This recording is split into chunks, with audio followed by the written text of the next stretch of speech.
Swift only introduced its new Elegance range in February, so it's perhaps not surprising that changes for 2015 have been kept to a minimum.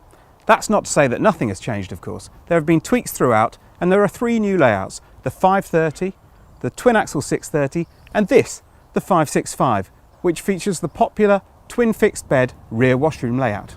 There are hitch steps to help you clean the front of the van, ATC anti-snaking control for the Alco chassis, and practical new additions for 2015, including standard wheel locks and wiring provision for a motor mover. Here's a cutaway of the body shell. Although the entirely timber-free Smart HT construction is relatively heavy, its benefits are obvious. It's designed to prevent water getting in, but even if it does, there's nothing left to rot, because there's no wood in there.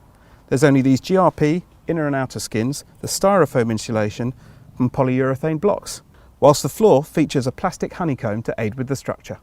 Inside, seasoned Swifters will notice one big change, and that's this new wood grain, which is a bit greyer and at the same time a bit more contemporary than the old style. But if you want something a lot more modern, there's the Sterling brand, which offers the same 565 layout. Even with the worktop extension up, the kitchen isn't huge, but there are no quibbles about the equipment levels. A dual fuel 4-ring hob, separate oven and grill, microwave, omnivent and a Dometic fridge with removable freezer. There's not a huge amount of storage space, but I do like these solid worktops, which the Swift engineers tell me you can just sand back and refinish if they get scratched or marked. If you're used to having lots of guests in your van, it might feel a bit snug around these sofas. They're a touch short for anyone except kids, but they do make a decent double when they're put together. No complaints about the atmosphere in here though. Isn't it lovely and bright? And that's largely thanks to that large fixed sunroof. It'll be just as pleasant at night too, thanks to the carefully considered LED lighting. For most buyers, these fixed twin berths will be the main event. They're ideal if you've got teenage kids who no longer want to share a double, or for couples who don't want to disturb each other when they go to the loo at night. I'm 6'3" and I'm just about okay on this near side bunk. Luckily my wife's rather smaller than I am, so she can have the offside one, which is a bit shorter.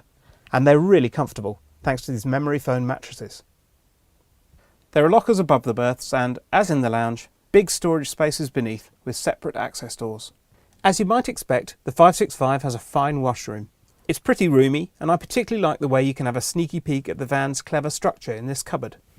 There's a towel rail warmed by the Aldi wet central heating, and even a couple of speakers so you can listen to the radio as you shave.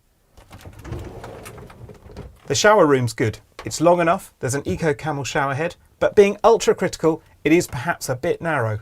Or then maybe I'm just a bit wide. At around £25,000, the 565 comes up against some pretty stiff opposition, including a couple of twin axles such as the eldest Super Cyclone. But it's hard to see it being anything other than a hit. We ran its sister van, the 570, for 3 months and found it a joy to live with. The addition of a fixed twin layout can only broaden its appeal.